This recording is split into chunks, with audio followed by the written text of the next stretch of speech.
Olá, bem-vindo ao Simplificando Direito. Hoje iremos conversar sobre a Lei de Abuso de Autoridade.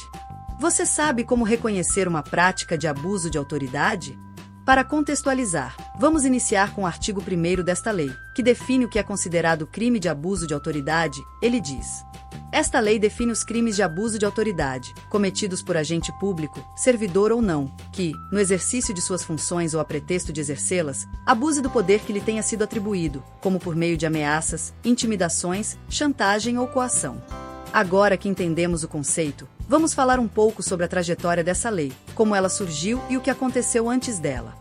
Primeiro, é importante ressaltar que o abuso de autoridade não é um tema recente no direito penal. Desde os períodos coloniais, a relação entre o poder estatal e os cidadãos no Brasil foi marcada por práticas autoritárias e repressivas. A Constituição de 1824, em seu artigo 169, inciso 29, também estabelecia que empregados públicos são estritamente responsáveis pelos abusos e omissões praticadas no exercício de suas funções. No nosso atual Código Penal, de 1940, o abuso de autoridade é considerado uma circunstância agravante em determinados crimes e foi tipificado como crime específico até ser revogado pela legislação especial de abuso de autoridade. Agora, vamos falar rapidamente sobre as leis que trataram especificamente do abuso de autoridade. A primeira foi a Lei nº 4.898, de 1965, que surgiu em meio à ditadura militar. Devido ao contexto autoritário da época, essa lei recebeu muitas críticas, pois era considerada vaga e com punições brandas. Para entender melhor, é fundamental lembrar que, após o golpe militar de 1964, o regime instaurou diversas medidas repressivas e atos institucionais para consolidar seu poder. Esse período foi marcado pela repressão aos opositores, controle severo da imprensa e perseguição a movimentos sociais. Foi nesse ambiente que a questão do abuso de autoridade ganhou destaque, levando à necessidade de uma lei específica para lidar com o problema. No entanto, a lei citada anteriormente não foi muito eficaz, devido ao contexto autoritário e à falta de independência do judiciário. Como resultado, os abusos continuaram a ocorrer. Com a redemocratização do Brasil e a promulgação da Constituição de 1988, conhecida como Constituição Cidadã, houve uma mudança significativa na abordagem ao abuso de autoridade. A nova Constituição enfatizou a defesa dos direitos humanos e estabeleceu limites claros para o exercício do poder pelos agentes do Estado. Por isso, foi promulgada a Lei nº 13.869 do ano de 2019, que substituiu a antiga legislação sobre abuso de autoridade, sendo este o tema aqui estudado. Mas como ocorre a aplicação da lei? Ela tem como objetivo identificar as condutas abusivas através de denúncias por meio das vítimas e também das testemunhas, através de autoridades como o Ministério Público. Outro fato importante na lei consiste na investigação, que é realizada através de procedimento administrativo interno ou judicial e a colheita de provas que possam determinar a responsabilidade. Com relação à ação penal, caso os indícios forem suficientes, ela se dará início, mas claro, lembrando que o acusado tem direito à ampla defesa e ao contraditório.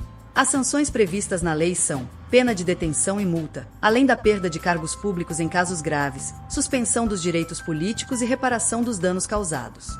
Após compreender a aplicação da lei, vamos diferenciar rapidamente o abuso de autoridade do abuso de poder para melhor compreensão do tema. A diferença entre abuso de autoridade e abuso de poder está no contexto e na aplicação. O primeiro envolve atos ilegais por agentes públicos, regulados pela Lei nº 13.869 de 2019, enquanto o segundo trata de usos injustos das autoridades, abrangendo diversas áreas. Diante disso, é necessário lembrar que a Lei de Abuso de Autoridade tem como premissa a proteção contra excessos cometidos por agentes públicos, exigindo um dolo específico para a configuração do crime. Nesse caso, para que o agente público seja punido, é necessário que ele haja com a intenção de prejudicar alguém, beneficiar-se ou beneficiar a terceiros, ou ainda, agir por mero capricho pessoal, como se destaca no artigo 1º, parágrafo 1º, ou seja, aqui não se trata, apenas, sobre consciência da conduta errada praticada. Em outras palavras, o que importa é entender que não é qualquer erro ou desvio de conduta que configura abuso de autoridade. A lei exige que o agente público atue com uma motivação específica e consciente, um animus abutendi, que, resumindo, é o desejo deliberado de abusar do poder para fins pessoais. Inclusive, a ausência do dolo específico pode levar ao arquivamento de denúncias e à absolvição do acusado, até porque essa lei não pune erros de interpretação ou decisões equivocadas sem a presença da intenção específica de abusar do poder. Por exemplo, se um policial toma uma decisão equivocada, mas sem a intenção de prejudicar alguém ou tirar proveito próprio, basicamente não há crime de abuso de autoridade. Então, entende-se que a questão central é a presença desse dolo específico. O agente pode até agir de forma errada, mas só a partir de finalidade específica e motivada por interesse pessoal, o crime se caracteriza. Por fim, é possível perceber que a lei de abuso de autoridade busca garantir que o poder do agente público seja exercido de forma responsável e voltada para o interesse coletivo, sem que se perca de vista os direitos fundamentais dos cidadãos. Gostaria de entender sobre o tema na prática? Aqui estão alguns casos sobre abuso de autoridade. Gostou?